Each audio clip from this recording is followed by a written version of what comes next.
Dans cet épisode, nous avons eu le privilège de tendre le micro à l'un des triathlètes professionnels les plus prometteurs de sa génération. Yvan Jarige est certainement l'un des meilleurs Français actuellement sur longue distance. Premier Français au dernier championnat du monde 73 à Nice en 2019, il bat officieusement le record de France sur longue distance en 2020 en 3h37 minutes et 15 secondes, dans une épreuve maison organisée avec ses potes pour l'occasion. Yvan est quelqu'un de passionné, qui vit par et pour le triathlon, lui procurant cette liberté qu'il chérit tant. Nous avons passé un très bon moment avec lui et sommes ravis de le partager à présent avec vous. Bonne écoute.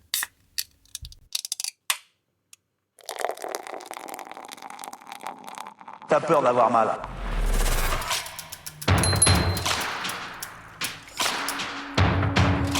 C'est une trompette.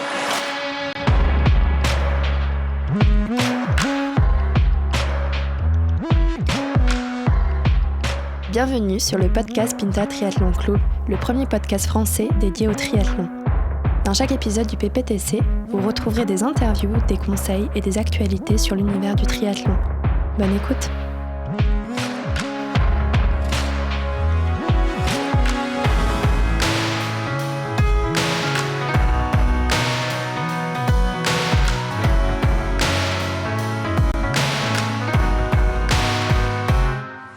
Trois 24 dans les... Mais putain, même quand j'avais pèleriné, elle faisait ça, je lui aurais craché dessus. Bonjour à tous et bienvenue sur le podcast du PPTC, le premier podcast français dédié au triathlon. Aujourd'hui, nous recevons notre deuxième Yvan au PPTC, en la personne d'Yvan Jarige, triathlète pro, premier français au dernier championnat du monde 73, rien que ça. Yvan, bonjour et bienvenue dans le podcast. Bonjour à tous. Merci de m'accueillir chez vous et dans votre petit monde. Et ouais, c'est cool d'avoir l'opportunité de s'exprimer en place publique, si je puis dire. Donc ouais, merci beaucoup de l'invitation. Et puis je vais essayer de faire aussi bien que mon camarade Yvan et voilà, de faire un contenu intéressant pour vous et les auditeurs. Super, merci beaucoup d'avoir accepté l'invitation déjà.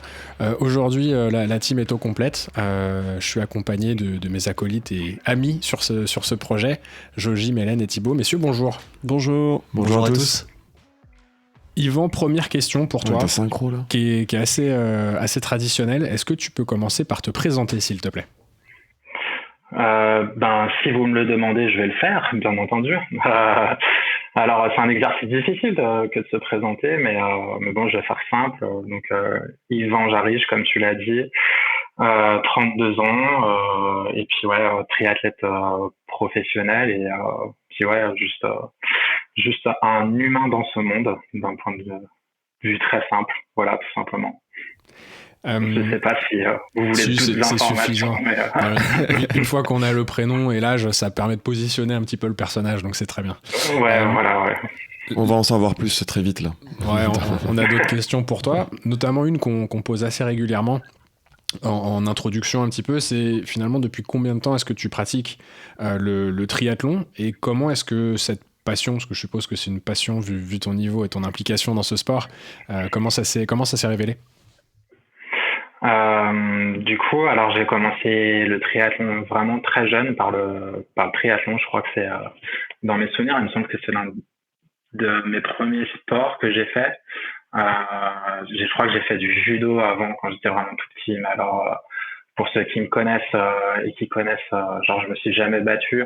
Donc en fait le judo c'était juste une catastrophe. C'était vraiment trop nul.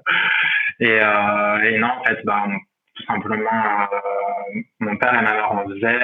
Mon père était dans l'un des premiers à avoir fait des triathlons en France. Donc c'était vraiment dans les années, je crois que avant les années 90. Donc c'était vraiment genre de ce qu'ils m'en disaient. Ouais, ils partaient, ils n'étaient pas sûrs de sortir de la natation. Donc c'était vraiment dans les pionniers en France. Et puis après, il a pris, en parallèle de son métier, la présidence du club de triathlon de Saint-Étienne. Donc, il était président de ce club, il en faisait. Et puis, en fait, ça s'est fait tout naturellement. Ouais, je pense que j'ai dû commencer à l'âge de 10 ans, quelque chose comme ça. Donc, en fait, ouais, j'ai toujours baigné dans cet univers. et voilà, à peu près 22 ans plus tard, j'y suis toujours. Donc ouais, comme tu l'as dit, plus une passion, un peu un mode de vie, et voilà quoi. Ça veut dire que tu as commencé directement par les 3 sports sans distinction. Ouais, exactement. Alors, apprendre à nager, je suppose, d'abord quand même. Il vaut mieux, ouais. Tu m'as dit quoi? D'abord apprendre à nager, je suppose, quand même. C'est important. Ouais, carrément. Alors après, dans mes souvenirs, c'était pas vraiment le premier truc. Je crois, ouais. Je crois le premier truc, c'était vraiment le vélo, il me semble. Vraiment dans mes souvenirs, d'arriver à en faire sans les roulettes. Je pense qu'on se souvient tous. Ouais, c'est commencé très jeune. Et puis après, c'est vraiment, ça remonte à longtemps. Et je pense que quand t'as 10 ans, d'avoir des souvenirs très clairs de ce que tu faisais, c'est un peu difficile. Mais ouais, des bribes de ça. Mais il me semble les 3 sports en même temps. Mais je viens pas d'un sport comme beaucoup maintenant, soit de la natation, soit de la course à pied ou du vélo. Enfin, plus de la natte maintenant, mais surtout à haut niveau. Mais bien des 3 sports. Et ouais, j'ai toujours fait que ça. Et t'as toujours été dans cette région lyonnaise, du coup, si je comprends bien, ou t'as bougé un petit peu? Alors du coup, j'ai grandi, je suis né et j'ai grandi jusqu'à mes 20 ans à Saint-Étienne. Donc du coup, c'est pas trop la région lyonnaise. Mais... C'était une petite provocation, je voulais voir si t'allais réagir. Non, en plus de ma maison, ma chambre était sous les Vélux, j'avais vu sur le stade Geoffroy Guichard. Donc j'avais pas le droit de regarder les matchs, mais du coup j'ai essayé d'écouter la clameur des tribunes pour essayer d'entendre le score. Un peu. Bon, ça m'a passé, je suis pas du tout le foot, je m'en fous un peu complètement.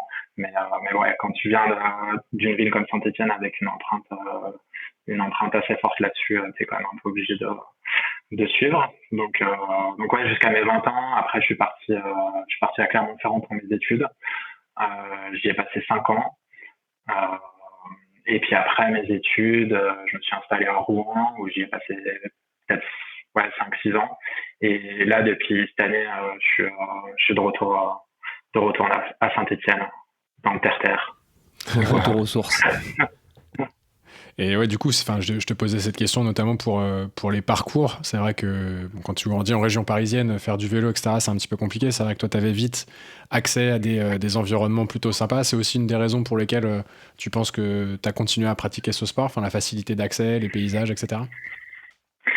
Ouais, alors en fait, je pense que mon rapport à pourquoi je fais le sport, en fait, il change un peu en fonction, je pense, des périodes un peu de ma vie. Au début, c'était vraiment parce que, quand j'étais petit, c'était vraiment parce que c'était un truc qui était cool et qui était fun. Après, à la sortie de mes années juniors, ça s'est transformé en quelque chose où c'était plus pour voyager, pour rencontrer du monde et cet esprit d'ouverture. Après, c'était pour être complètement libre, en fait, de faire ce métier. Pour moi, c'était avoir un accès à quelque chose de différent du modèle un peu qu'on nous propose juste de boulot un peu classique. C'était une façon, en fait, juste d'avoir mon indépendance et de faire ce que je veux et d'être libre. Ça, je pense que c'est quelque chose qui est assez fort dans le pourquoi du comment de ce que je fais. Et maintenant, c'est en train de virer parce que plus sur le côté perf. Alors toujours avec, je pense que l'esprit de liberté, c'est quelque chose vraiment un fil conducteur. Mais là, c'est plus vraiment dans le côté performance et justement tirer un peu le maximum de ce que je peux tirer. Et puis après aussi en fil conducteur de la liberté, c'est vraiment aussi, je pense, la connexion à la nature. Je pense que j'aime être dans des endroits cool, dans des endroits paisibles et calmes où je me sens bien, où il n'y a pas grand monde. Et du coup, en fait, juste de faire ce métier, tu as l'occasion de le faire vraiment souvent et un peu de te connecter à la nature et un peu de fuir un peu le monde qui t'entoure qui nous entoure tous de manière globale. Et ouais, je pense que ça, avec l'esprit de liberté, je pense que c'est vraiment un des fils conducteurs. Alors après, il y a d'autres choses qui se greffent sur, comme j'ai dit, le pourquoi du comment et qui sont source de motivation. Mais vraiment, le fil conducteur, je pense que c'est ces deux pans-là. Tu as toujours trouvé une bonne raison de faire du sport et de continuer à faire du sport aux différentes étapes de ta vie, au final.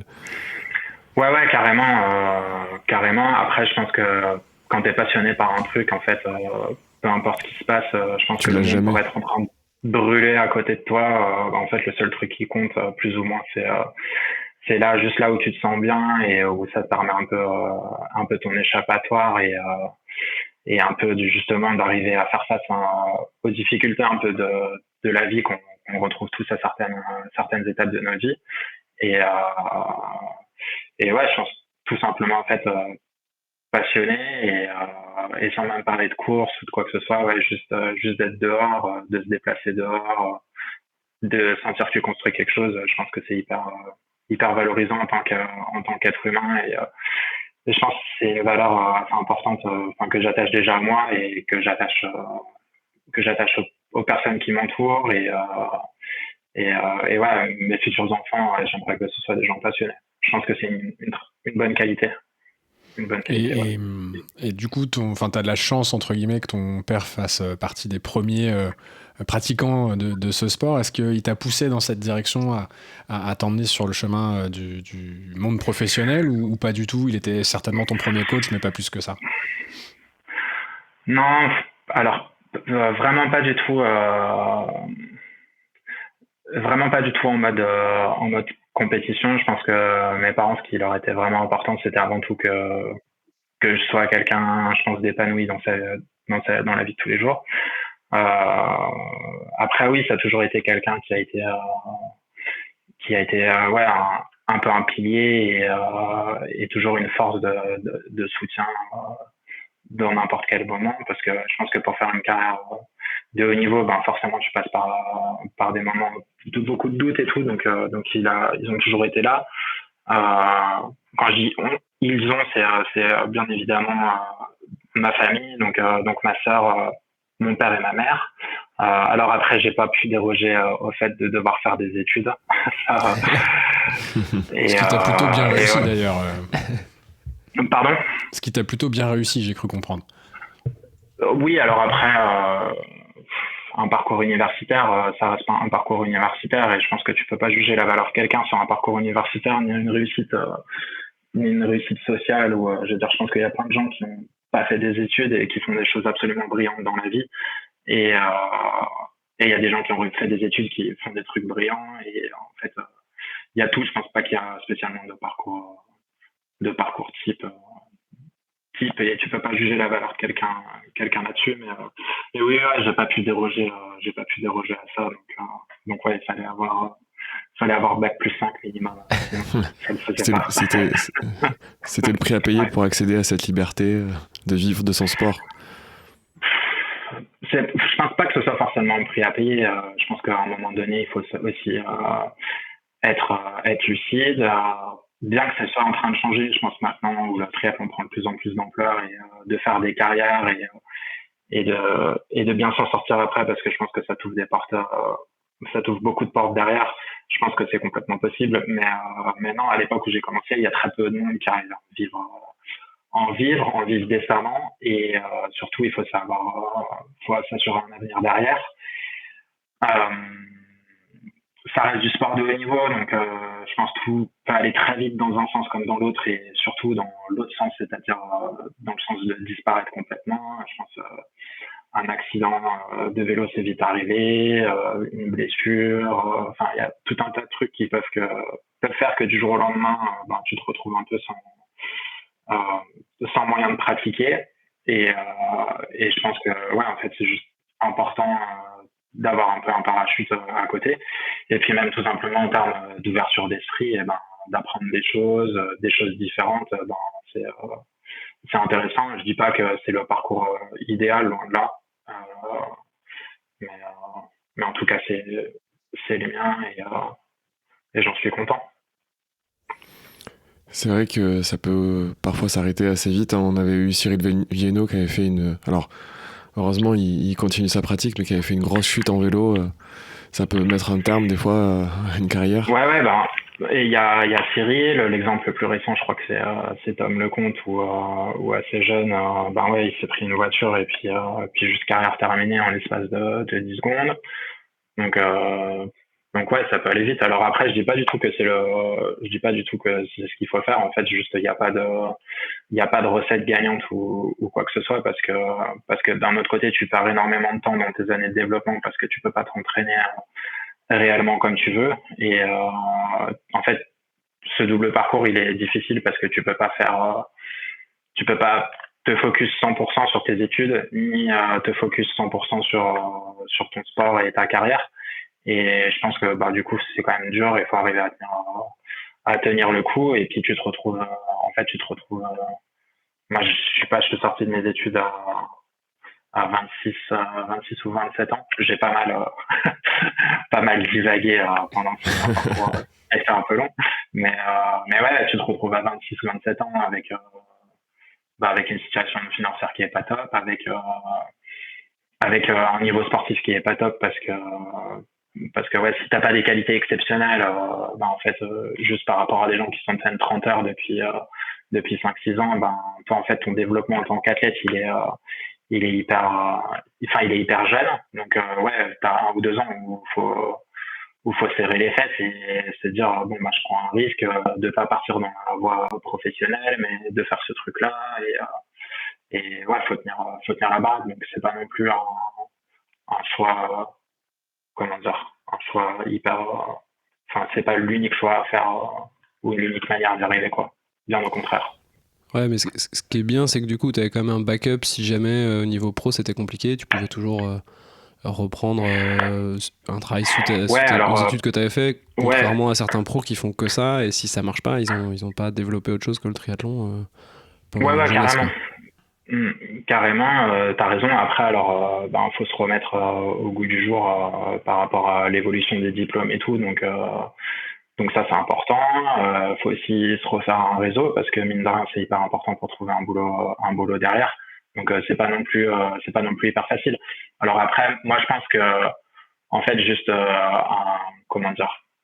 un diplôme universitaire, en fait, t'es spécialiste dans un domaine, mais surtout, ça t'apprend à apprendre quelque chose. Et je pense que justement de faire tes études, ça t'apprend à apprendre des choses et justement pouvoir former hyper vite à un métier ou à un domaine de compétences.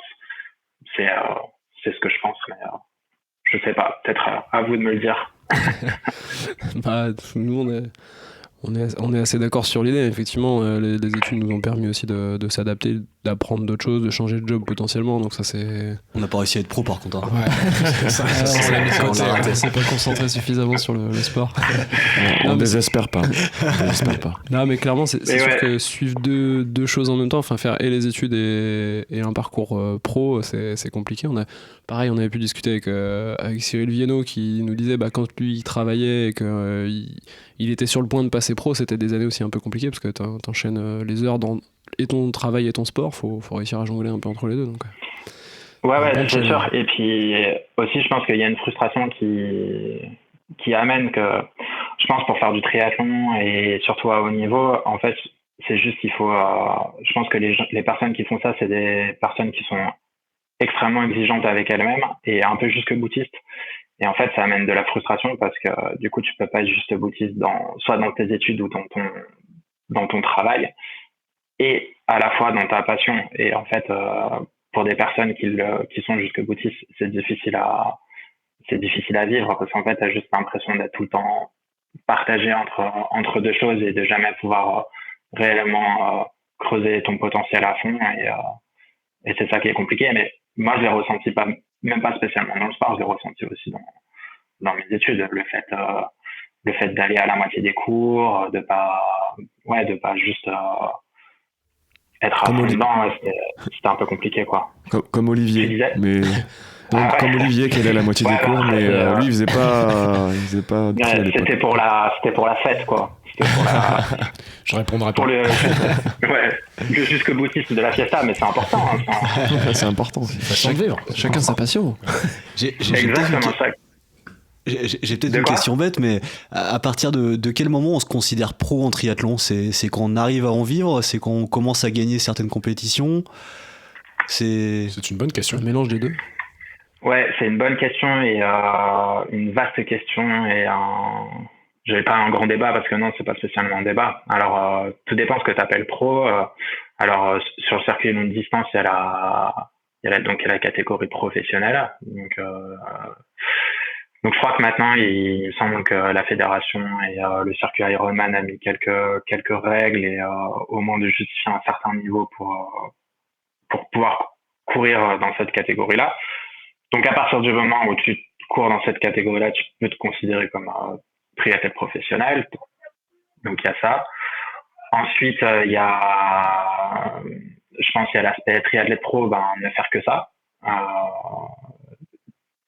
Sans forcément parler de revenus ou autre chose, ne faire que ça. Et puis après, il y a la catégorie où d'être pro, donc de courir en pro et d'arriver à dégager un revenu, que ce soit par les courses, par le prize money ou par les sponsors ou par d'autres formes de choses. En fait, la question est intéressante parce que c'est assez, en fait, il y a plusieurs angles, il y a plusieurs angles d'attaque et après, en fait, juste, c'est à chacun des athlètes ou des personnes qui le font de se considérer professionnel ou pas.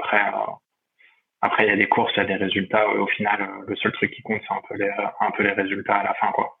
Donc c'est un peu difficile de répondre précisément à cette question. Mais bonne question. Hein. Et par exemple, juste, tu disais justement la fédération où Ironman avait justement mis en place des règles. C'est quoi ces règles? C'est un temps, par exemple, en 70.3 qui doit être limité à X heures ou comme pour accéder à des satellites sur des compétitions. Exactement, c'est ça.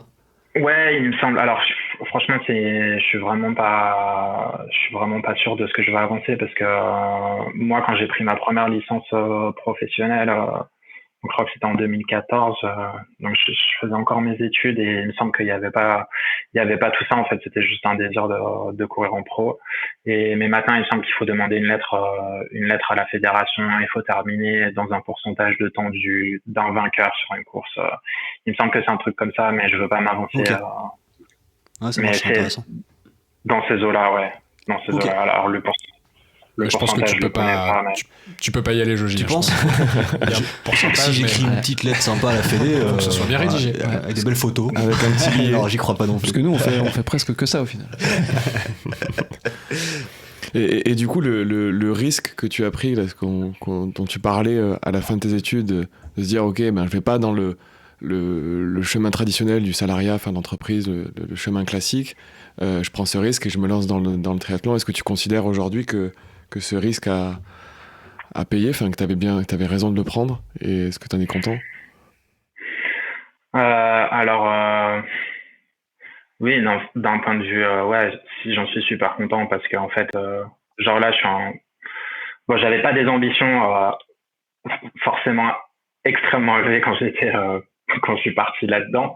Mais non, en fait, le fait de pouvoir un jour arriver à en vivre, faire des grosses courses, faire des résultats dessus, c'était un rêve et en fait, juste par rapport à tout ce que ça m'apporte en termes de genre d'épanouissement personnel, et c'est juste fou. Et ouais, et puis de toute façon, moi, je voulais pas partir dans le schéma traditionnel.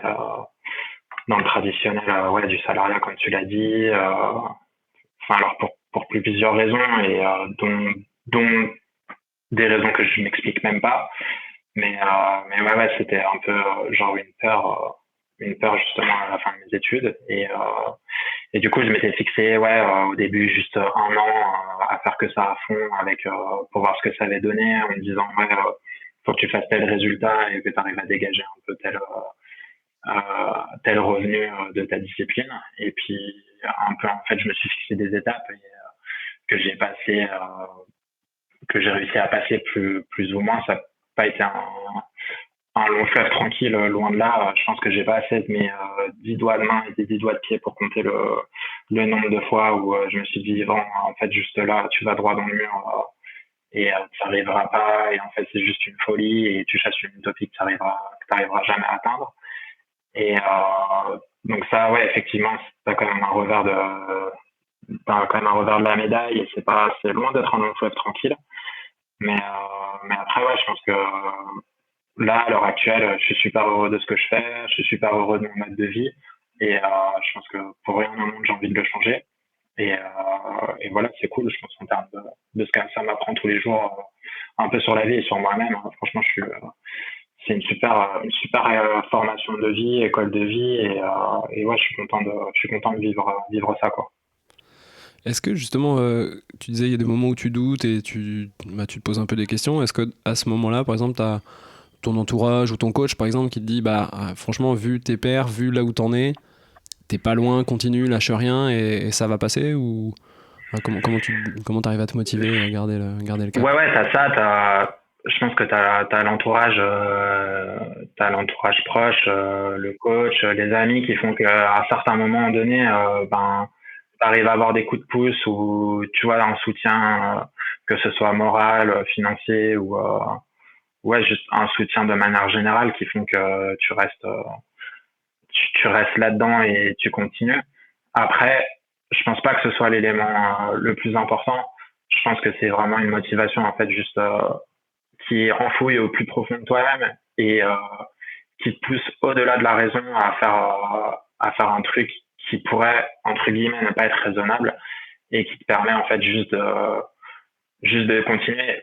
En fait, tu vois, moi j'ai par exemple un cursus scientifique. Je viens d'une famille qui est absolument pas croyante, donc du coup vraiment plutôt dans une point de vue de pensée hyper pragmatique et rationnelle. Et justement, il y a plein de moments où je me suis dit, en fait, juste d'un point de vue pragmatique et rationnel, juste il faut que tu arrêtes et que tu fasses autre chose. Ouais, c'est contre nature. Pour plein de raisons, que ce soit social, financière, des choses comme ça. Et au final, j'ai toujours continué parce qu'en fait, juste t'es animé par quelque chose de plus fort qui est au fond de toi et qui y croit dur comme fer, alors que même toi, juste d'un point de vue toi en tant qu'humain, tu crois pas forcément à tes chances de réussite, mais t'as quelque chose au fond de toi qui t'habite et qui te pousse à continuer. C'est un peu compliqué à expliquer et même en tant qu'athlète, c'est un peu compliqué, tu vois, à arriver à savoir ce que c'est exactement. Mais c'est la magie du triathlon, c'est tout. Ouais, enfin, c'est pas forcément. Je pense pas que ce soit que le triathlon. Je pense que c'est en fait juste tous les domaines, en fait, de la vie je pense de la vie d'un homme. Je pense que tu as des choses, des synergies que tu maîtrises pas, qui te poussent dans une direction, et puis t'arrives à faire des trucs que tu pensais pas être capable de faire, ou ça te mène sur tel ou tel chemin. Ouais, c'est une espèce d'intuition ou de trucs comme ça. C'est un peu difficile à expliquer, mais je pense qu'il y a ça et je pense que c'est le truc le plus fort. Je pense que c'est le truc le plus fort qui t'aide au final bien que l'entourage soit hyper important bien sûr, mais je pense que ça fait pas tout et cette motivation intrinsèque et cette assurance de motivation, surtout dans des sports comme ça, elle est hyper importante. Ah bah c'est sûr que quand t'es sur le vélo et que t'es dans le dur, il y a que toi qui peux te décider à continuer, donc faut aller chercher les ressources. Comme nous ce matin. Ouais, voilà. C'est ça, il y a pas de feinte. Tu peux pas passer le vélo à quelqu'un. Et du coup là ça fait donc combien de temps? Tu disais 2014 ta licence pro, mais t'étais jeune, c'était plus pour vouloir courir avec les pros. Donc là maintenant ça fait combien d'années que tu en vis vraiment? Alors, j'ai toujours fait plus ou moins du triathlon dans une optique de performance.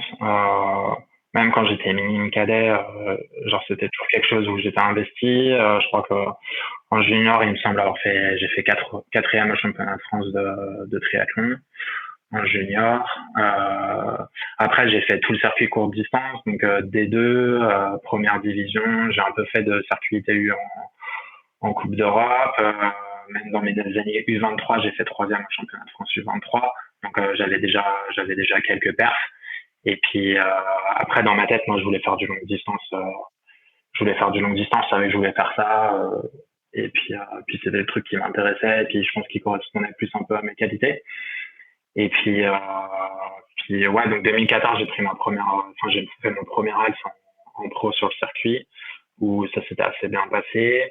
Et puis, je sais pas si c'était 2013. Je crois que c'était peut-être 2013 ou 2014, je sais plus. après j'ai eu une période un peu difficile où je terminais mes études, et puis après j'ai terminé mes études en peut-être fin 2016.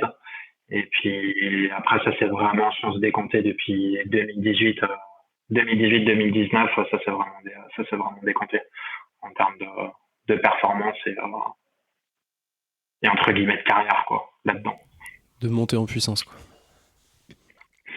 Ouais, enfin une montée en puissance quand tu essaies de faire les choses bien et sans griller les étapes. C'est ça. Puis je pense, vu que j'ai terminé mes études tard, au final, j'ai pu vraiment réellement me consacrer à ça à fond, assez entre guillemets âgé par rapport à d'autres qui justement qui font pas forcément le choix des études et qui à 20-21 ans sont déjà full gaz sur l'entraînement. Moi, en fait, j'avais cette réserve là qui fait que ça fait pas non plus x années que je fais que ça, et au final je me sens hyper jeune dans ce sport.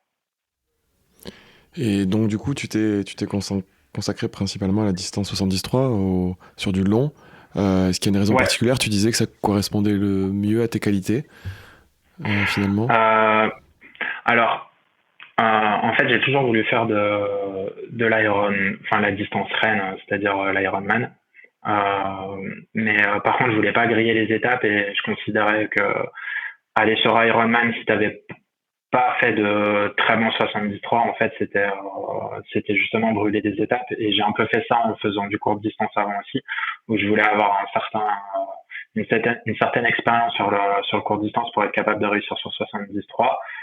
Et donc en fait mon objectif depuis toujours c'est l'Ironman, mais je veux le faire en prenant mon temps et en brûlant pas les étapes, et pour ça passait par être capable de faire des résultats sur 73, d'être régulier et d'aller assez vite parce que je pense que on veut tous faire Hawaï, et on veut tous réussir à Hawaï, et en fait juste de passer sur Ironman avec ton meilleur 73 qui est pas au niveau de ce qu'il faut faire sur les 4 premières heures de Hawaï, en fait ça a pas de je trouve que c'est un peu bête. Alors après ça garantit ni le fait que j'irai à Hawaï ni le fait que j'aurai le niveau pour y réussir, mais au moins dans l'idée que je me en fais, je pense respecter le chemin et un peu la ligne de conduite que je me suis fixée, quoi. Et du coup tu te fixes un timing malgré tout pour cet Iron Hawaï, si par hasard ça doit arriver? Alors du coup je voulais passer en 2020 sur Ironman. Du coup avec le Covid, qu'est-ce qui s'est passé? Ça s'est pas fait. Donc là l'objectif il est vraiment enfin pour moi l'Ironman c'est maintenant, quoi, maintenant qu'il faut y aller, qu'il faut prendre de l'expérience et essayer de faire quelque chose. Et puis après, bien sûr, oui, Hawaï, j'ai l'objectif d'y aller, j'y crois dur comme fer, et je m'entraîne tous les jours pour y aller et pour réussir dans les années qui arrivent. Là-bas, bien sûr. Alors après, je suis toujours d'un naturel très un peu sur la pointe des pieds, mais ça reste du sport de haut niveau, ça reste la vie, on sait jamais ce qui peut se passer, et voilà. Mais après, moi, juste mon boulot au jour le jour, en fait, c'est juste de me donner les meilleures chances d'y aller, et voilà, tout simplement. Mais c'est vraiment d'actualité, Ironman. Il y a beaucoup de concurrence à Hawaï en plus. Il y a un sacré plateau généralement. Ouais, alors je pense que on n'est pas encore un peu au prime de la concurrence. Je pense que ça va arriver d'ici 1 ou 2 ans. Je pense que sur 73, pour avoir fait les championnats du monde depuis 2017, pour avoir fait les championnats du monde 73 depuis 2017, j'ai vraiment senti qu'à partir de 2018, il y a vraiment une densification du niveau, et le niveau a vraiment explosé. En fait, c'est un peu le niveau a explosé depuis après Pékin sur courte distance, donc avec l'arrivée premièrement de Gomez, après les frères Brownlee, où là en fait juste on est arrivé avec 3 extraterrestres qui ont absolument tiré le niveau de tout le monde vers le haut, et en fait ça a explosé, et puis en fait juste ça par ruissellement, en fait le niveau 73 explose quelques années plus tard, et là on est complètement dedans. Quand tu vois les perfs réalisés juste en 2018 et 2019 au championnat du monde 73 et sur quelques 73 les temps qui sont faits, en fait le niveau et la densité est en train d'exploser, et je pense que c'est en train d'arriver sur Ironman, même si c'est pas encore le cas, et je pense que d'ici 3-4 ans les perfs vont être absolument folles et la densité va être absolument folle sur les gros Ironman et une course comme Hawaii. Sans parler de Daytona ou les trucs comme ça, les courses du challenge. Mais ouais, le niveau, tu sens que le niveau est en train d'exploser. Moi, je le vois juste avec mes propres résultats sur ces courses-là, et juste les perfs que je fais. En fait, je progresse énormément, mais mon résultat progresse un tout petit peu, mais pas à la hauteur de ce que mes perfs progressent.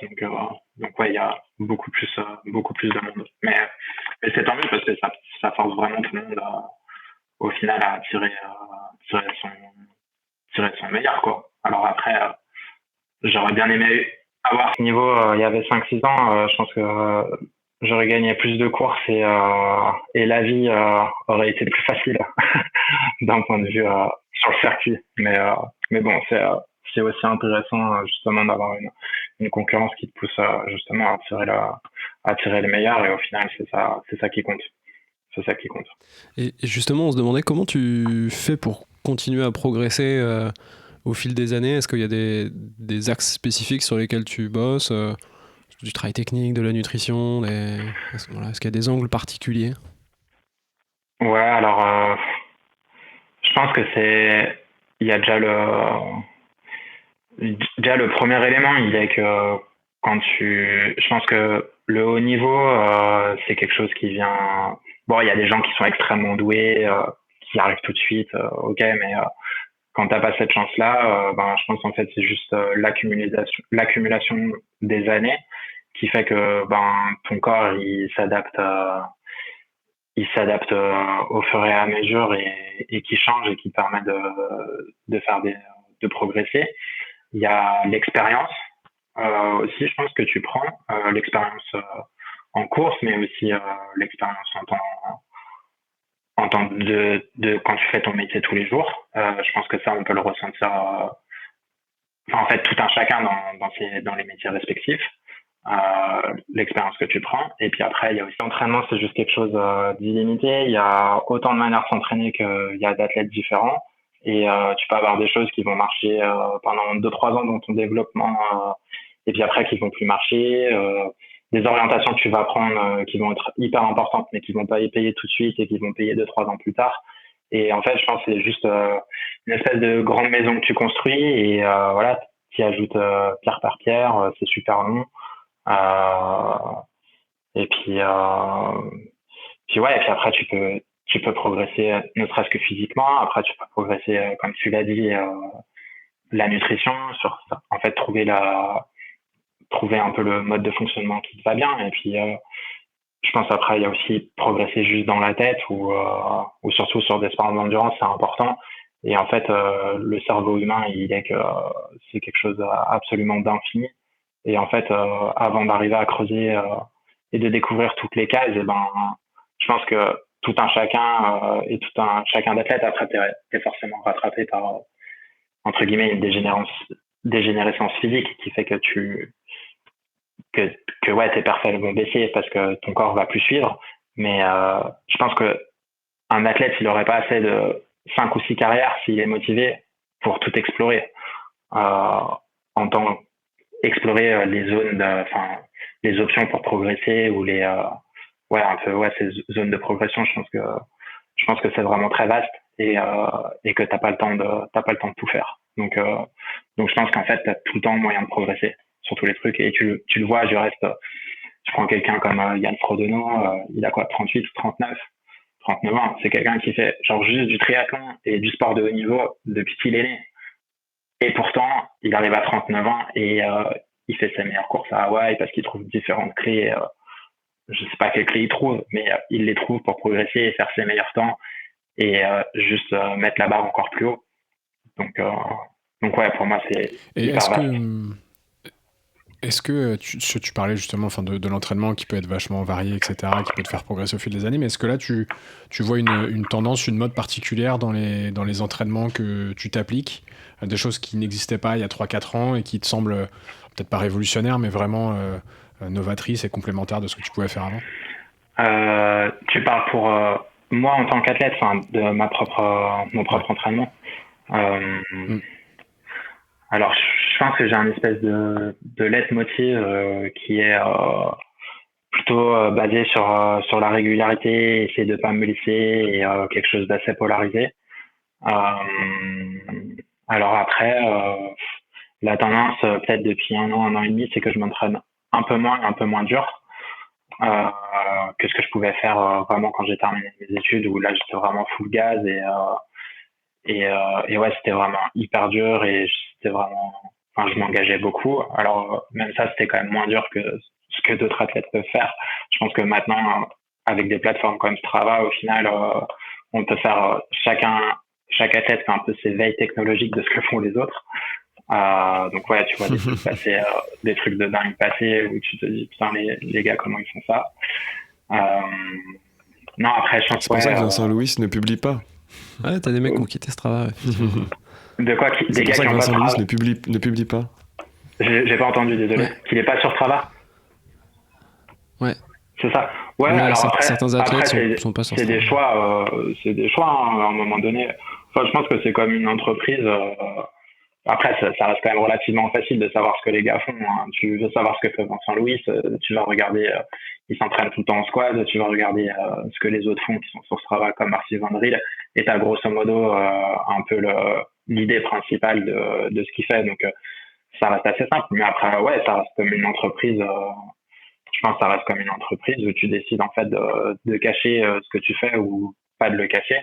Alors après, ça change rien. Hein. Au final, même si tu caches pas, il y a qu'une seule vérité qui compte, c'est le jour de la course, le résultat, et que tu t'entraînes comme un dingue ou pas comme un dingue, au final, sur les autres athlètes, ça influe pas, mais tu peux quand même donner des orientations d'entraînement. Alors après, oui, moi je m'entraîne un peu moins ces 2 dernières années. En fait, c'est plus, je pense, essayer un peu de capitaliser sur ce que je faisais avant, où c'était vraiment, vraiment très dur, et c'était hyper important de faire ces années-là. Où je m'entraînais très dur, quitte à être nul peut-être 3 courses sur 4 et en faire une de bien, mais au moins ça a permis justement de lever des paliers et maintenant un peu de récolter les fruits de ce travail, quoi. C'est bon, ça veut pas dire que tu dois moins t'entraîner. Hein.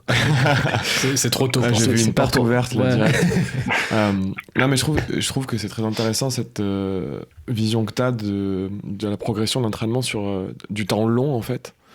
Et parce que toi tu as un niveau extrêmement élevé, mais même nous côté amateur, je trouve que avec peu de pratique, on sent la progression qu'on fait chaque année en fait, et chaque année, on capitalise, comme tu disais, sur l'année précédente et ainsi de suite. Et ça, en fait, je sais pas si nos auditeurs, faut qu'ils en prennent conscience aussi, si vous galérez au début de votre pratique. Mais en fait, au fur et à mesure, vous allez capitaliser année après année sur votre entraînement. Et ça, c'est assez intéressant, je trouve. Ouais, de toute façon, après, moi, je pense que c'est pas forcément lié qu'au sport de haut niveau ou tout. En fait, c'est juste le fonctionnement de la vie de manière générale. En fait, juste quand t'as 10 ans, t'es pas capable de faire ce que tu fais quand t'en auras 20. Quand t'en as 20, t'es pas capable de faire ce que tu pourras faire quand t'en auras 30, et ainsi de suite. Et en fait, juste c'est l'évolution en fait de l'être humain dans sa généralité qui est comme ça. Si tu prends n'importe quelle en fait échelle de temps, en fait, juste nous en tant qu'être humain, on n'était pas capable potentiellement à l'heure actuelle d'envoyer des gens sur Mars. Et dans les années, je sais plus quelle avant, tu vois, on se disait putain, juste d'aller sur la Lune, c'est fou. Et maintenant, on a une période, justement, une évolution de l'humanité où, ok, il y a certains pans où on fait vraiment n'importe quoi, mais il y a d'autres pans où on se dit potentiellement on peut envoyer des gens sur Mars. Donc en fait, c'est un peu le même truc, c'est une évolution juste constante de progrès de l'homme déjà à sa propre échelle et à plus grande échelle de l'humanité. Mais après, on s'égare un peu de sujet. Pas tant que ça. La comparaison était pas mal. Tu parlais de Daytona tout à l'heure. Et je voulais poser la même question. Écoute, vas-y. Non, je t'en prie, vas-y. Ouais, non, tu parlais tout à l'heure de Daytona, c'est aussi un de tes projets? C'est pas le projet principal. Après, clairement, je pense que en plus c'était justement exacerbé par le fait qu'il n'y avait pas eu de grosses courses cette année, mais effectivement c'était quasi la course de l'année. Daytona, je pense que le PTO ils ont mis le paquet pour mettre les athlètes bien et que ce soit bien retransmis, qu'il y ait une retransmission de qualité. Et puis je pense que tous en tant que téléspectateurs, on s'est juste éclaté à regarder cette course qui pourtant sur le papier, pour les puristes de triathlon entre guillemets, parce que moi je suis pas d'accord avec ce qu'ils disaient que ça allait être une course ennuyante parce que le parcours il était plat. En fait c'est juste complètement différent. C'est comme dire que le NASCAR ou l'IndyCar c'est ennuyant. En fait c'est juste une course différente. Mais je pense que non, en fait, ça livrait une super course avec pas mal de rebondissements et ouais, à voir, ça donnait vraiment envie d'y aller. Donc c'est sûr que si j'ai l'occasion de le faire, je le ferai volontiers et en m'y préparant bien. Et ça veut dire que de ce que je comprends de ce que tu viens de dire, tu regardes les courses du moment que c'est télévisé, alors que tu fais ça dans ton quotidien, t'es pas un petit peu blasé, tu continues de te passionner pour le sport même quand tu participes pas aux events? Ouais, avant d'être, c'est assez ambigu parce qu'avant d'être triathlète et d'en faire mon métier, je suis fan de ça. Alors, je suis fan de ça. Genre dans ma vie, il y a pas que ça. Bien au contraire, j'ai plein d'autres passions et d'autres choses justement complètement différentes du monde du sport. Mais ouais. Genre dès qu'il y a une course, moi, genre juste je kiffe regarder. Je suis fan des athlètes, pas de tous, mais de la majorité.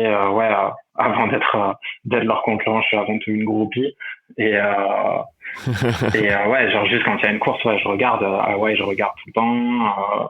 Et je prends plaisir à regarder, à essayer de lire les dynamiques de course.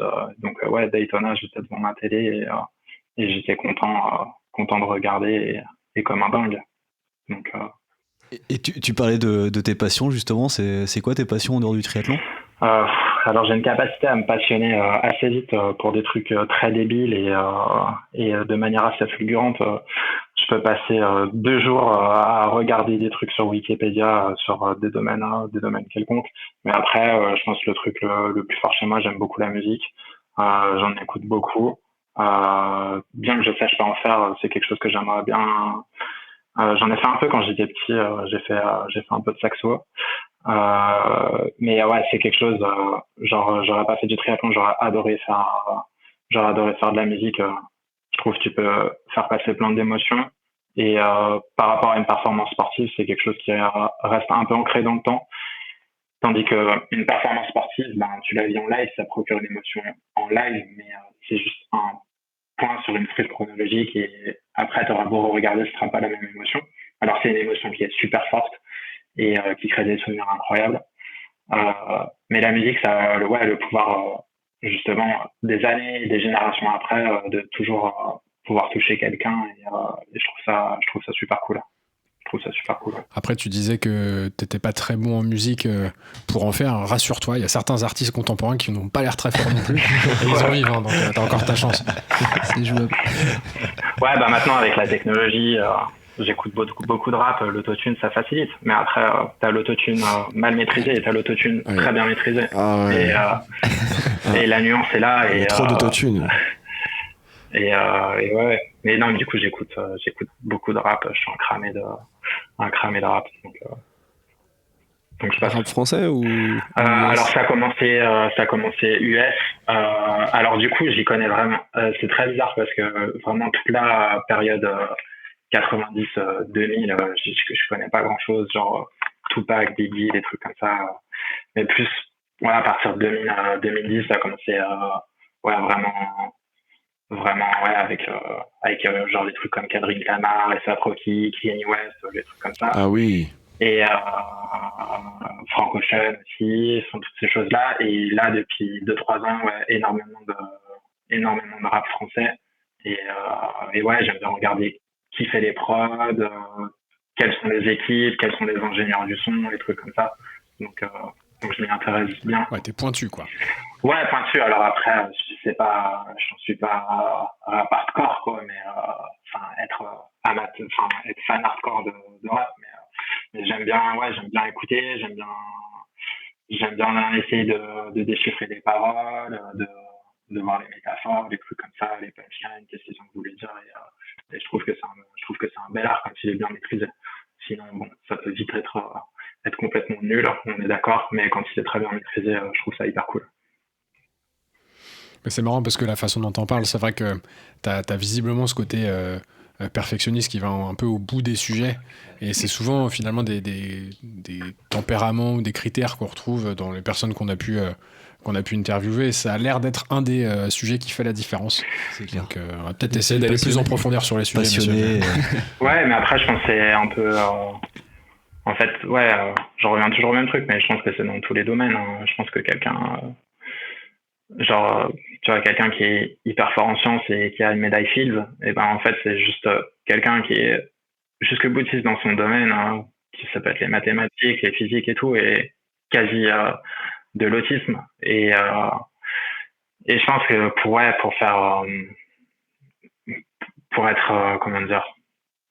pour aller très loin dans un domaine, je pense qu'il faut avoir quelque chose un peu de particulier, sinon je pense pas que ce soit trop possible, mais peut-être que je me trompe. Quand tu regardes un peu les biographies des grands champions, généralement tu retrouves ce point commun. J'avais lu celle de Ronaldinho où il disait qu'une fois qu'il avait dribblé tout le monde, il pouvait retourner de l'autre côté du terrain pour redribbler tout le monde à nouveau. Et en fait, ce qu'il kiffait, c'était de faire ça et jusqu'au bout. Il kiffait ça et les soirées. Et les soirées. Et les clubs de nuit, par exemple. Non, mais je pense qu'il faut une petite part, de folie. Je pense dans tout. Dans toute chose, il faut une petite part de folie. Et tu prends, genre par exemple, tu suis l'actu dans les plus riches du monde. Tu prends un gars comme Elon Musk, bah juste en fait, ce qu'il fait c'est dingue, et je pense que c'est quelqu'un qui est complètement fou en fait pour penser ça. Et on parlait de musique tout à l'heure. Tu prends un gars comme Kanye West, bah en fait c'est juste un gars qui a révolutionné la musique par les albums qu'il a fait, et surtout les albums qui sont genre les moins connus. Tu prends un album comme Black Skinhead, c'est juste un truc qui avait 4-5 ans d'avance sur ce qu'il pouvait être capable de faire, et Kanye West c'est quelqu'un qui est complètement fou. Ça l'amène à faire des trucs complètement débiles et incroyables, mais juste parce qu'en fait il est transporté par ses émotions, et après il arrive à les canaliser ou pas, mais je pense que oui, il faut une petite part folie pour faire de grandes choses. Olivier, t'en penses quoi de Kanye West ? J'aime bien. Grand fan. et du coup, du rap, c'est un peu ce que t'écoutais, comme Barack Obama qui écoutait Lose Yourself avant un meeting. Pour se motiver. Pour se motiver avant ton challenge sur le record de France, du 73. Ouais, non, c'est pas le rap qui m'a motivé à faire ça. Et puis, non, c'est dommage parce que c'était une transition super bien amenée. Ouais. Non, tu t'es donné du courage, c'est ça que je voulais dire, avant de t'élancer. La petite musique avant de démarrer, quoi. Ah ouais, non, j'ai pas spécialement de musique, mais je sais pas, dans le rap, il y a un peu un truc de fight spirit, un peu mêlé à de la mélancolie et des parcours un peu compliqués. Je pense que c'est un peu ça qui fait que j'aime bien, et ouais. Et tu nous as pas parlé du challenge. Du coup, tu voulais. C'était sa vraie question. C'était ta question ma transition, en fait. C'est ça, la T2. C'était la T2. Ouais. J'ai encore raté ma transition. Donc du coup, tu veux savoir l'histoire. Tu la bosses pas. Bah ouais. Bah en fait, c'était. Donc du coup, avant, j'étais entraîné par Jonathan Trioen. Donc du coup, comme je le disais tout à l'heure, l'entraîneur de mon homonyme, Yvan Bavard. Et pendant le premier confinement, on se demandait justement comment allait se passer la saison. On voyait que ça sentait quand même pas bon, et que toutes les courses allaient être annulées, et que potentiellement il y allait avoir 0 course. Et du coup, il fallait trouver, même si j'en avais pas forcément besoin parce que j'aime m'entraîner tous les jours, mais il fallait quand même avoir une carotte, et justement essayer de trouver quelque chose un peu pour se motiver. Et du coup, il m'avait un peu soumis cette idée. Alors au début, ça devait être sur Ironman, donc pas de battre le record de France, mais d'en faire un en off. Mais du coup, l'idée a un peu divagué. Et puis ouais, on s'est un peu penché sur un parcours assez rapide, sur comment on pouvait organiser ça. Puis donc on a un peu réfléchi, de voir ce qui était possible de faire. Et puis même, c'est un des trucs quand on a commencé notre collaboration et qu'on s'était un peu fixé des objectifs. C'était pas forcément le record de France, mais c'était descendre sous la barre des 3h40 sur un Ironman. Donc du coup, le record de France, je crois que c'est 3h38. C'est 3h38,08, je crois, sur Derry en 2017 à Clearwater. Et du coup, en fait, le projet il est un peu tombé à l'eau parce que on est sorti du confinement. Puis après, il y avait potentiellement des courses, pas des courses. Et puis même moi, j'étais pas hyper chaud de faire un truc au final en off comme ça, ou genre juste pour toi, ça a une valeur, mais en fait, tu gagnes pas de sous à le faire. De le vendre, c'est difficile. Donc ouais, c'était un peu passé à la trappe. Et puis après, en fin d'année, donc du coup, il y avait le 73 des Sables qui avait lieu. Et puis, une semaine plus tard, j'étais inscrit à Royan. Et en fait, sur le plan d'entraînement, il y avait marqué genre si les Sables se passe bien, c'est pas ton peureux et c'est pas Royan et va essayer de t'attaquer au Corps de France. De toute façon, bien que Royan soit une course extra, voilà, lui il est plus chaud pour ce projet-là. J'ai fait déjà faut que les Sables passent bien, ce qui est pas dit que ça se passe bien. Et puis ouais non, Royan c'est une belle course, il y a du monde. Donc l'orga est super, et puis ouais c'est une belle course en France, donc j'étais plus parti sur ça. Et donc c'était une des dernières lignes, et du coup malheureusement il est décédé le week-end des Sables. Et du coup il y avait l'enterrement qui était juste après, du coup je pouvais pas faire Royan, et puis je me suis dit en fait juste que ça faisait une bonne au moins d'essayer, que ça faisait une belle façon de boucler la boucle. Et puis voilà, donc du coup donc les Sables c'était le premier week-end de septembre. Je crois que l'enterrement a eu lieu genre le mercredi 10 jours après. Je suis rentré à Saint-Étienne le jeudi, et puis je me suis dit bon allez, je m'organise ça. En fait je l'avais déjà fait, le parcours était déjà tracé parce qu'on avait déjà fait justement à la sortie du confinement des simulations un peu sur la distance Ironman, juste nat vélo, pour un peu tester des trucs. Donc en fait j'avais déjà le parcours nat, le parcours vélo, il fallait juste trouver le parcours course à pied, et puis j'avais du monde sur place un peu pour m'organiser, une bonne fenêtre météo parce que c'était dans la Drôme, et du coup c'est quand même assez soumis au vent. Et puis donc du coup je me suis décidé le jeudi, j'ai appelé les potes à la visite, loin Airbnb, le samedi matin j'étais là-bas. Fenêtre météo le lundi matin, et puis le lundi matin go, donc voilà, c'était cool, c'était dur. Mais bon après ouais voilà, je fais 3h37,15, donc après en valeur merci. Si tu veux en valeur officielle, ça vaut rien parce que voilà, les traces GPS elles sont disponibles sur Strava, mais après ouais, si tu veux trouver quelque chose à redire, tu trouves toujours quelque chose à redire. Après juste moi ce qui m'anime avant tout plus que les résultats, en fait c'est juste mes propres perfs, et en fait juste mon évolution en tant que moi. Et en fait ça avait juste une belle valeur sur le fond et la symbolique pour les personnes concernées, et c'était cool. Et puis même d'un point de vue mental, en fait c'est juste tu pètes des barrières personnelles, et c'était au final hyper important de le faire, et je suis super content de l'avoir fait. Je l'ai partagé avec des super potes, donc c'était super cool. Il y avait donc des gars de mon ancien club, du Castan Triathlon Club, qui étaient là-bas, qui m'ont aidé un peu en nat, parce qu'on voulait, pour se donner les meilleures chances, on devait justement retrouver des conditions de course. Et j'avais Bertrand Billard qui était sur le vélo, où on s'est aidé bien sûr à distance réglementaire, et après ils étaient là sur le vélo quand j'étais en course à pied. Donc en fait c'était juste cool de partager ça avec des amis, et de boucler la boucle de cette manière, et ouais je suis content de l'avoir fait. Après au final, peu importe le temps ou quoi que ce soit, je pense qu'on a tous passé un bon moment. Moi, beaucoup moins que les autres. surtout sur la dernière demi-heure de course à pied où c'était juste la panique totale à bord. J'avais pas mal d'avance et puis nerveusement, j'étais complètement rincé. Mais ouais, je me suis fait mal comme jamais. C'était vraiment pas marrant la dernière demi-heure. Mais ouais, job done et c'était cool de l'avoir fait. Ouais. Ouais, c'est une belle perf en plus d'être un bel hommage, quoi. Donc bravo. Ouais, solide. À votre entraîneur. Bah, merci. Ouais. Et t'avais des lièvres justement sur la course à pied également ou Comme Kipchoge, exactement. Alors du coup, il y avait. Il avait Kipchoge.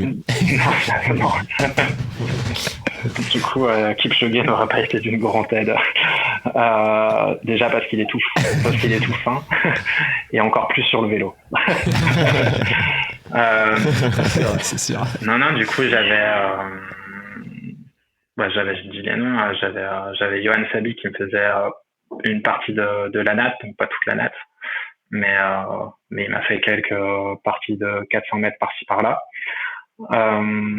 Après, il y a Bertrand Billard qui était là sur le vélo et donc, du coup, je sais pas si vous connaissez, mais quand même double champion du monde ITU sur longue distance, très bon ami. Et puis c'était aussi assez marrant parce que en fait, juste mon premier half, je l'ai préparé, ou lui il préparait les championnats du monde de 73 de Las Vegas, il me semble. C'était ça, et en fait, moi, je commençais dans longue distance, et on avait fait un stage dans la Drôme, justement, on s'était entraînés comme des dingues, tous les deux, un peu en ermite, et c'était un peu de là qu'une belle amitié est née. Et puis, qu'il soit là 6-7 ans plus tard, genre, un peu pour m'aider, ouais, c'était aussi super cool, parce que il n'y a pas que lui, mais ouais, j'ai toujours eu la chance dans mon parcours sportif, de tomber sur des athlètes qui sont devenus des amis et qui ont toujours été force de proposition pour me donner un peu les orientations à prendre en tant que sportif. Et donc lui en fait partie, c'est pas le seul, il y en a plein, mais c'était cool qu'il soit là. Et donc ouais, on s'est aidé sur le vélo à distance réglementaire. Et puis après à pied, ouais, ils étaient là à vélo pour me faire les ravitaux. Et voilà, grosso modo, l'orga du truc. Une belle équipe. Ouais, félicitations. Ouais, merci. Ça aurait été bien sans moteur sur le vélo, mais... On n'a pas tous les mêmes vélos, Thibaut. Et tu me disais pendant qu'on préparait l'interview que tu avais pas mal d'anecdotes sur le tri, justement. Est-ce que tu en as une en tête qui te vient particulièrement? Bon, je sais pas, des anecdotes, j'en ai bien. Tu veux quoi, une anecdote genre personnelle? La meilleure. Meilleur souvenir de course? De souvenirs de course? C'est compliqué parce qu'en fait, quand tu cours beaucoup, t'en fais plein, et puis des fois, il y a des courses qui se passent mal ou qui t'aident vachement, et au final, quand tu y repenses, c'est des bons souvenirs. Non, je sais pas, franchement, tu rencontres plein de monde. Tu voyages, donc forcément, ça fait des souvenirs. Alors, je sais pas, d'un point de vue personnel, au final, ouais, si, t'as des super souvenirs quand tu fais des belles perfs, mais bon, ça c'est facile de créer des souvenirs dingues quand tu fais des perfs. Alors, je sais pas, après, je pense, en fait, j'ai déjà fait un Ironman en Malaisie en 2015 ou 2016, où ouais, ça avait été assez épique parce que c'était à l'autre bout de la planète. J'avais crevé au bout de 10 bornes en vélo. J'avais pas réussi à réparer. Du coup, j'étais allé au 14e parce qu'il y avait donc un ravito où soi-disant il y avait une assistance technique. Donc du coup, j'avais fait 4 bornes sur la jambe, pas d'assistance technique là. Et du coup, je me suis dit, dans ma tête, je m'étais dit, ouais, je suis à l'autre bout du monde, il n'y a pas moyen, je veux pas abandonner mon premier Ironman, je le dis, il n'y a pas moyen. Donc, du coup, en fait, je suis revenu à la transition, j'ai fait 14 bornes de nouveau sur la jambe pour revenir à la transition numéro 1, où je me suis dit, ouais, là, c'est sûr, il y a l'assistance technique là. Et puis, effectivement, il y avait une assistance technique, mais donc à l'époque, j'étais en boyau, et en fait, ils avaient que des chambres à air, donc pas de quoi réparer. Donc là, j'avais une bombe anti-crevaison, elle marchait pas, j'essayais de regonfler, enfin, je faisais tout et n'importe quoi pour y arriver. Donc j'ai perdu peut-être, je sais pas, 50 minutes à attendre là sous une chaleur de plomb. Et puis au final, à la fin, il y avait toujours un vélo d'une fille qui était là tu vois, dans la zone réservée aux pros, donc partie dans les premières. Donc je me suis dit ouais, c'est forcément une fille qui a abandonné. Donc du coup j'ai demandé à leur gars si je pouvais prendre sa roue, quoi, tout simplement. Leur gars m'a dit oui, mais il faut qu'on demande à la fille, et puis si tu le fais, c'est assistance, on n'a pas le droit à l'assistance extérieure, et donc du coup tu seras disqualifié. C'est à quoi j'ai répondu, mais juste en fait je veux le terminer pour moi, je m'en fous d'être disqualifié. Là, de toute façon ma course elle est finie. Donc au final je suis parti, je sais pas, il devrait peut-être rester 3 amateurs qui étaient encore dans l'eau, alors j'étais parti dans les premiers, j'étais sorti avec le groupe de tête, et du coup j'ai pu prendre la route de cette fille, et puis je suis reparti sur la course comme ça, tout content de pouvoir repartir et d'avoir la possibilité de terminer mon premier Ironman. Et ouais, c'était super beau souvenir. T'as dû doubler pas mal de monde. Ouais, alors j'en ai doublé plein au début parce que j'étais euphorique de dingue d'avoir. Mais après, coup de bambou exceptionnel, parce que j'avais passé, déjà j'ai fait 200 et quelques bornes à vélo, et puis j'avais passé 1 heure où j'avais complètement oublié de m'alimenter et de boire, alors qu'il fait là-bas à Langkawi, genre même des triathlètes qui ont fait à Hawaï, ils disent que c'est genre le pire endroit où faire un triathlon au monde, il fait genre juste trop chaud et trop humide. Et ouais, donc super euphorique au début, les ravitaux j'avais un peu oublié, et puis les 40 derniers kilomètres, ça a été à vélo, ça a été hyper compliqué. J'arrive à T2, je me dis c'est impossible, tu vas jamais pouvoir arriver à courir dans ces conditions, parce que j'étais juste tellement en croix. Et puis au final, j'arrive à faire 30 bornes à peu près correct, et puis après les 10 derniers, bon, c'était une autre histoire. C'était un chemin de croix, et puis puis c'était cool, parce que j'étais allé là-bas avec un triathlète suisse qui a déjà fait 6 Hawaï, qui s'appelle Mackey Gross, et lui qui claque la course. En plus, ça a été une personne assez importante dans mon développement sportif. Il y avait ma copine de l'époque aussi qui était en road trip en Asie, qui était sur la course, et puis c'est un peu la course où après justement je venais de terminer mes études et j'étais pas encore sûr de ce que je voulais faire, et donc justement avec ma copine de l'époque, c'est là où on a décidé un peu ensemble, tu vois, d'aller dans cette direction. Donc ouais, c'est un souvenir qui est cool et qui est important pour moi. Et ça a dû lui faire bizarre, la triathlète, quand elle a retrouvé son vélo. Non, parce qu'elle avait été prévenue, il l'avait retrouvée, elle avait été prévenue. Je me suis pas servi comme ça, comme un malpropre. On est certes, tu lui as rendu certes français à l'étranger, mais faut savoir vivre quand même. Bah oui. Tu lui as rendu après, tiens, j'ai un peu violenté, j'ai un peu roulé fort parce que j'étais quand même colère. En plus, c'était la même roue, mais à un moment donné, quand j'ai pris, je me suis dit putain merde, c'est une roue de 650. Encore une galère. Mais non, c'était bien du 700, et puis quand bien même ça aurait été du 650, j'aurais pris et je l'aurais fait comme ça. Il fallait finir, j'étais habité d'une mission de finir mon premier Ironman. Donc voilà pour l'anecdote. Et j'allais justement te demander en amont ton meilleur souvenir et ta pire galère, mais du coup j'ai l'impression que c'est un peu la même chose.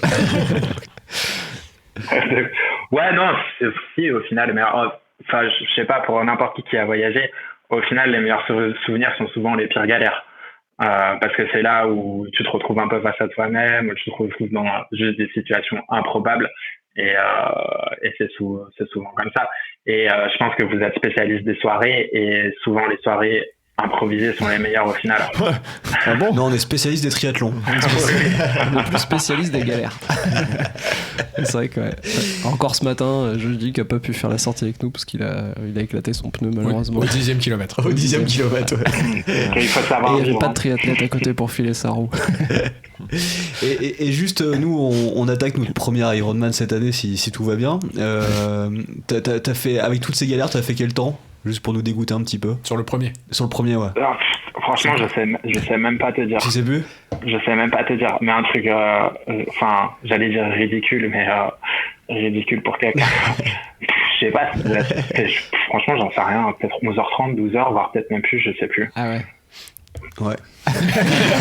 Ouais, ridicule. Je sais même On fixe 12h, 12h30. mais après, chacun son niveau. Et franchement, c'était un des trucs que, genre, juste après, j'avais vraiment pas le même niveau d'entraînement maintenant. Et puis même la prépa pour le faire, elle était vraiment pas ce qu'elle devait être. Mais genre, je me disais à la fin, putain, mais tu t'entraînes déjà pas mal. Mais franchement, respect pour les groupes d'âge, là, ceux qui ont un métier à côté, qui s'entraînent que 10-15 heures, parce que ça m'avait paru trop dur, et d'arriver juste à le terminer avec si peu d'entraînement, j'étais là vraiment chapeau, les gars. Chapeau. Alors, on s'entraîne 10-15 heures. Ouais, C'est ça. Ouais, enfin, en ce moment, mais Un peu moins. Ouais. on en est loin. Après, chacun génial. son niveau, et l'important, c'est son propre épanouissement. Et de Ouais, prendre c'est du ça. plaisir. C'est clair. Bah écoute, merci beaucoup pour ton temps. Et ben, merci Super à vous. intéressant. Bah, Merci beaucoup. j'espère. Vraiment, c'était très intéressant. Merci pour vos questions et votre travail, c'était cool. Avec plaisir. Attends, il reste une question. Reste une question. Question Ouais, traditionnelle, on arrive en- mais après, je suis pas sûr de la réponse que Non. tu vas nous donner. Mais On va quand même la poser. T'as le droit de mentir sinon. C'est la question préférée de Thibaut. On a la question traditionnelle dans le club, c'est de demander la bière favorite à notre invité. Alors du coup, je vais pas pouvoir vous répondre parce que je bois vraiment. Ça fait pendant mes années étudiantes. La tourtelle. On annule l'interview alors. On annule l'interview. T'as le droit de répondre la tourtelle, hein.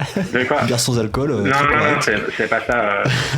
Genre, j'ai passé pas mal de temps. J'ai dû faire un seul rage à la fin de mes années étudiantes. J'ai passé pas mal de temps où genre j'ai pas bu et genre j'aimais pas du tout l'alcool, que ce soit vin, alcool fort ou bière. Genre juste j'aimais pas. Donc du coup, pour ceux qui me connaissent, ils connaissent mon amour pour le coca. Donc, du coup, je vais répondre à un Château Coca parce que j'ai l'habitude de boire du coca. J'ai l'habitude de boire du coca dans des verres à vin. Donc, je vais répondre à un Château Coca. classe. Mais sinon, Coca rouge, faut le déguster. sinon, il y a pas longtemps, depuis 4-5 mois, on m'a expliqué un peu comment genre savourer du bon vin et du coup, je commence un peu à comprendre et je commence un peu à m'y mettre. Donc, peut-être que si j'ai la chance de refaire un podcast où on parlera d'autres choses, peut-être que je pourrais vous donner une réponse sur ma bière favorite ou mon vin favori. Je vous en fais la promesse de me pencher sur ce pan-là de la vie qui a l'air avoir vos têtes, parce que du coup je les vois pour les auditeurs, avoir vos têtes qui a l'air d'être absolument incroyable. Donc je serais bête de passer à côté de ça alors. c'est la sortie de ce matin qui nous a crevé, ça. a rien à voir. C'est la première fois qu'on n'a pas de bière en fin d'épisode. Hein. Ouais, puis moi je vois pas du tout votre table qui est remplie de verres de bière et de bière, donc C'est peut-être ça qui fait la diff les en termes d'entraînement auditeurs, faut les finalement. croire sur parole. Coupé. En tout cas, on sera ravis de te réinviter. C'est clair. On va être obligé. Bah Ouais, oui, on va être obligé. Bah Quand ouais. t'auras fait Kona, on l'espère en 2021. Bah merci beaucoup en tout cas, c'était cool. Merci à toi. de votre temps et de votre travail, et puis j'espère que vous allez continuer à faire des podcasts intéressants qui parlent un peu de tout et de rien, et longue vie à vous. Surtout de rien. On va en lancer un sur le hip-hop. Et peut-être juste pour finir, où est-ce que nos auditeurs ou nos auditrices peuvent te suivre? Sur les réseaux Instagram, sociaux. sur Ouais, Pas dans la vie. Ouais. Si, dans la vie, vous pouvez. Hein. Je suis non, mais ouais, je pense que là où je suis le plus présent, ça reste Instagram à ma façon. Mais non, sur Facebook, pas trop. Je trouve que maintenant, ça n'a pas trop d'utilité. Mais ouais, Insta à fond. Instagram à fond. Ça marche, donc Yvan Jarige Ouais, sur Insta, Je facile à crois que c'est trouver. pas tout à fait Yvan. T'as pas un pseudo Yvan Jarige, mais vous le mettrez en tant que Ouais. bon blogueur dans la description. Ouais, bien sûr. On Exactement. va faire ça. Et nous, Joji, ouais, où est-ce qu'on peut te suivre? C'est vrai, ça, très bonne question, les copains. Très bonne question. Dis-nous, nos auditeurs ne le savent toujours pas. Alors nous, on peut nous trouver, je vais y arriver, sur Instagram avec pptc_tri et sur Strava sur pptc-tri, et bien sûr tous nos épisodes sur pptc.fr. Voilà, le flashcom est passé. Ok. N'hésitez pas à vous abonner. On ira s'abonner sur Strava. Moi, je suis sur Strava, mais je mets que les courses. Mais vous me voyez pas, mais je vous vois. Inquiétez-vous pas. Ah bah t'es le bienvenu, mais on est déjà jaloux parce qu'il y a plein d'athlètes qui viennent sur Strava et qui sont largement meilleurs que nous en termes de volume ou en termes de donc dans notre groupe. Ouais, mais moi je mets rien. Normalement, les statuts du club ne le permettent pas, ça. Je le rappelle. Non, c'est vrai. Bon, merci beaucoup en tout cas. C'était merci vraiment un plaisir de t'avoir avec nous. Et puis du coup, à très bientôt. Ouais. Et bon courage. Et n'oubliez pas que. le plus important. L'important c'est le club. C'est le club, bien sûr. Tout à fait. Allez, salut. Merci.